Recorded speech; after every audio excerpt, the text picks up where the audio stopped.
Hey, Shalom. This is Esau, the lowly Jew, wild man, and born of a harlot true. How do you do? So, today we're going to be starting out with a verse.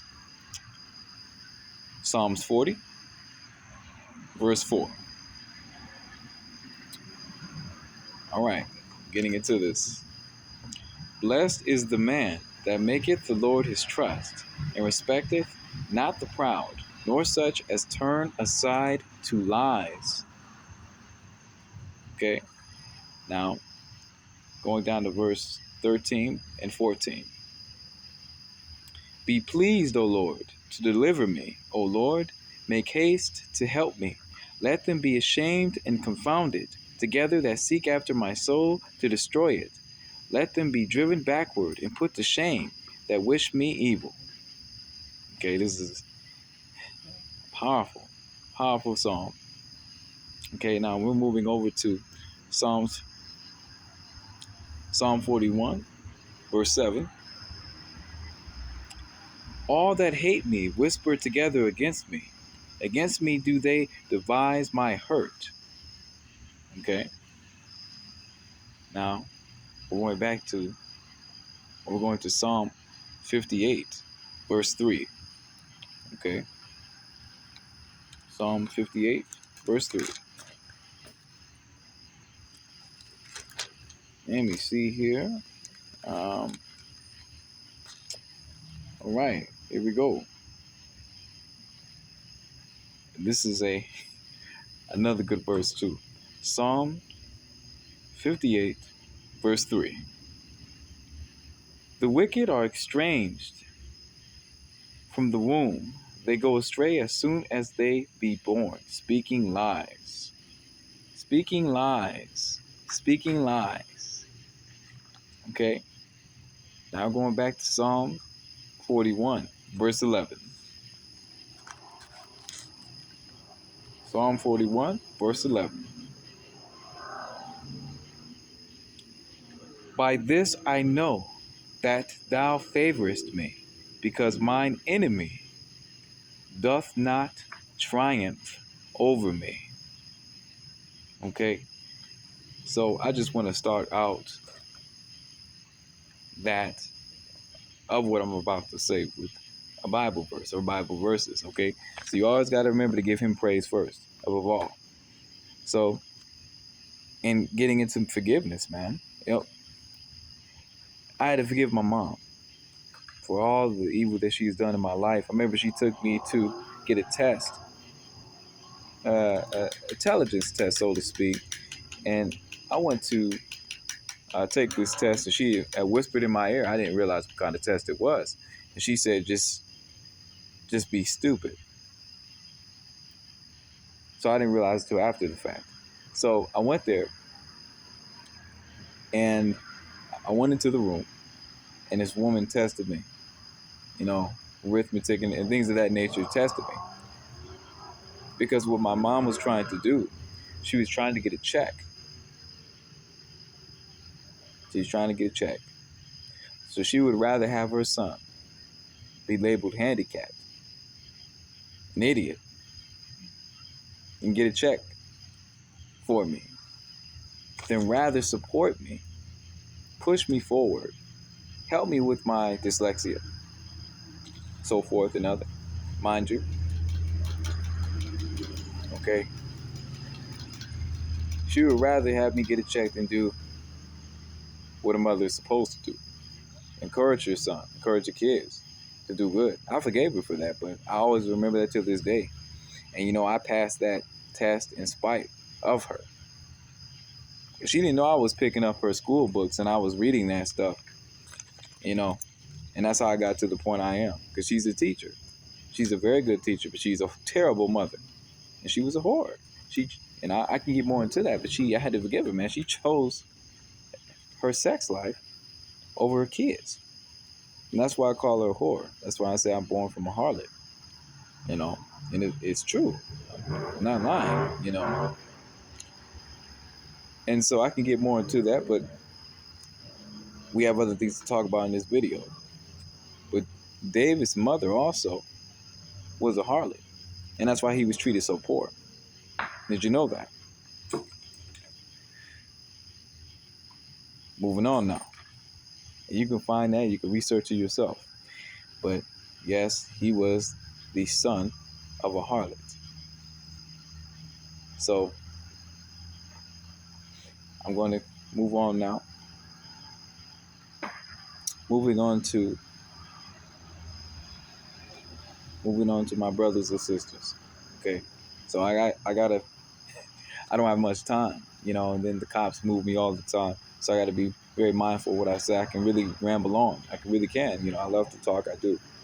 The gift of gab, I've been told I have. But I have to focus, summarize this. But I had to forgive my brothers and sisters. I really had to forgive them. Forgiving me over to the backers. My family in general, you know, um, being more concerned about my sex life than anything else.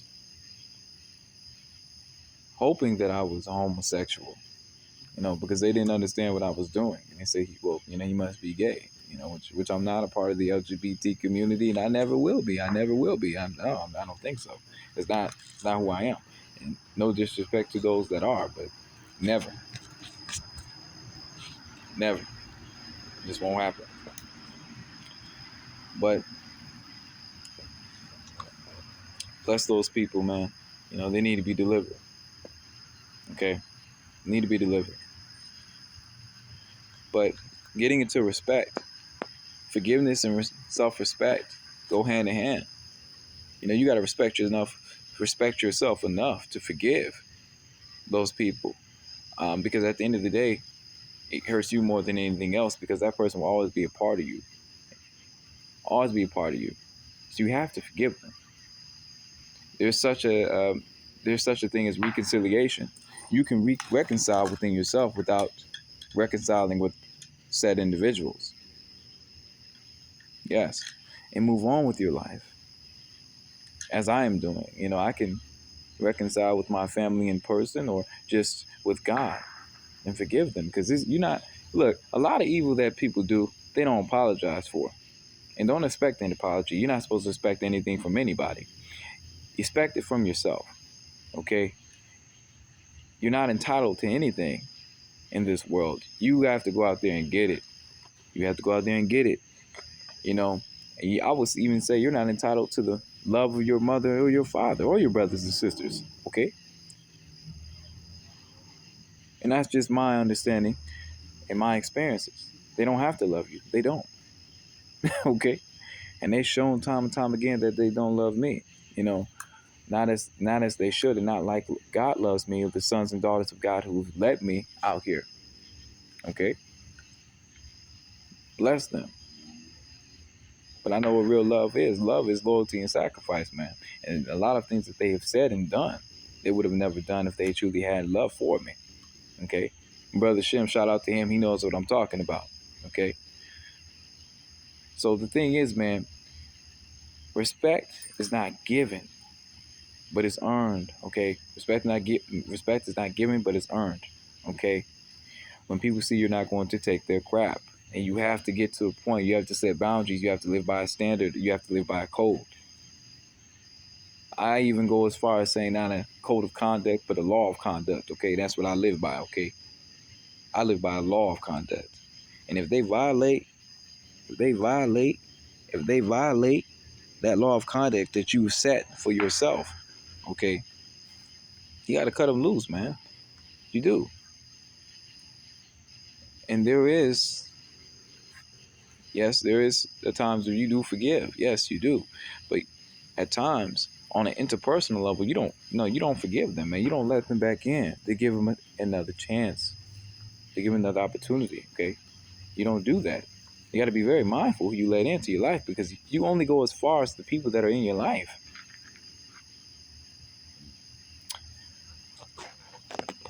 Poor company or bad company ruins good character. You can tell a lot about a person about what they laugh about, their character. You can tell a lot is said about someone's character by what they laugh about. So be mindful how other people's these individuals. You have to test the people that come in and out your life, man. You just don't let everybody in your life, man. It's crazy. And even the Bible says that. Try the spirits by the spirits, man. You got to weigh out the spirits, man. Okay? Now getting into propriety equals morality, man. Propriety equals morality. And we live in a society where and all propriety is courtesy or a form of etiquette and how you treat others. Societal etiquette. But society is collapsing to the point where, propriety equaling morality is morality is being so decayed. Now, it's encouraged to be, as we're getting into now, Thelema, and as getting into Aleister Crowley. I created this concept called Thelema. The spirit of Thelema meaning do what thou willst. And a lot of what I'm dealing with is because of that. Okay? It's because of that. Okay, you're getting into common courtesy, right? You treat people as you're going to be treated, right? They say that's the golden rule. That's what they say. But this is not like that at all. The valuing of others' humanity. What does that mean? Propriety. And that's all propriety is, the valuing of others' humanity. To respect someone enough not to step on their toes. But that's not the world we live in, It's pretty much a dog-eat-dog world out here. Some people say you can't survive in this world playing by the rules. Oh, yes, you can. But you have to be wise as a serpent and gentle as a dove. You reap what you sow. Okay? There is a devaluing of humanity. And that's what it is. It's a great deal of devaluing. The opposite side of a coin. There's always a duality to things. It's a devaluing of humanity. And that's the spirit of Thelema, or this Luciferian spirit that's taking over people. A great deal of what I'm going through is Luciferian in nature. Yes, it is. And these Illuminati and certain societies have wanted me to join them, Masonic lodges, and I turned it down. But that's getting into a different topic in the story. Okay? Common courtesy. It's not common anymore. Okay? It's not a courtesy to be common. It's not a courtesy to be common anymore. So you got to get that outside your head, man. You got to adapt to society. Got to adapt. This is completely changing. We live in a hypersensitive, okay? Hypersensitive, hyperracial, okay? A hypersexual society. So we're living in this society, and all it equates to, it equates to the melting pot. And that's why they call it the melting pot. It's a melting pot of hyper conflict, and that's what it is. It all equates to hyper conflict. A melting pot of contention, and hyper conflict. When you mix it all together, you melt it down. It's not good for any of us. But you have to understand the society you live in. You have to. Okay? There's complete confusion and a corruption of what morality really is. Complete debauchery. And that's what we're heading towards. It's Luciferian. Communism is the mode of operation, and it works perfectly for the elite. And that's what's happening. So it's not about me. It's not about you. It's about the whole. The message of salvation. And that's what it's really about. But a lot of people getting lost. They get lost in what they're going through. They get lost and forget about the edification of Christ and all that they go through in and out of season. So you have to remember this, man. And I want to say this one thing, and I'm going to close. I have nothing against having a life with my family in it. certain times you have to go off on your own. And the thing is, it's very important to build your own. And this is what I mean. I've been doing this for years, trying to build a life and structure on my own. And here is the reason. Here is the reason why. My family turned their back on me. Now imagine if I had built my life, which I was doing, and I had stopped abruptly. If I was building my life around my family and they had just turned their back on me completely, well, then I don't have a life, because my family was my idol, and for a time they were. But look at me now. I'm a lot better. I'm out here. I'm lone wolfing it. And I say lone wolf, and some people say, well, were you a wolf in sheep's clothing? I said, no, not at all. You have to understand the concept and the mentality of a wolf. You know, it's not about a true test of your merit. It's not about how well you operate within a group, but how well you operate alone. Can you deal with being alone without being lonely? Because one of the greatest mental illnesses, in fact, I studied into this, the greatest mental illness in the United States is loneliness. Okay? Because they break down society. They're breaking down society. The social norms are being completely stripped away. The families are being completely demolished. And the children are being given over to the state, becoming lifelong state boys and state girls. It's a system. It's a system of corruption. It's a system of corruption of the Holy Spirit. System of the Bacchus, phallus worship, man-boy love, pederasty. Okay, so this is what this society is becoming. I'm gonna get more into that, but I just want to say shalom to you. I love my family.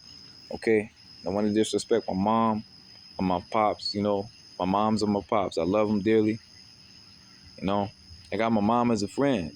So I got nothing against her. I could still commune with her and talk with her, but at the end of the day, she was wrong. She's done a lot of evil, man.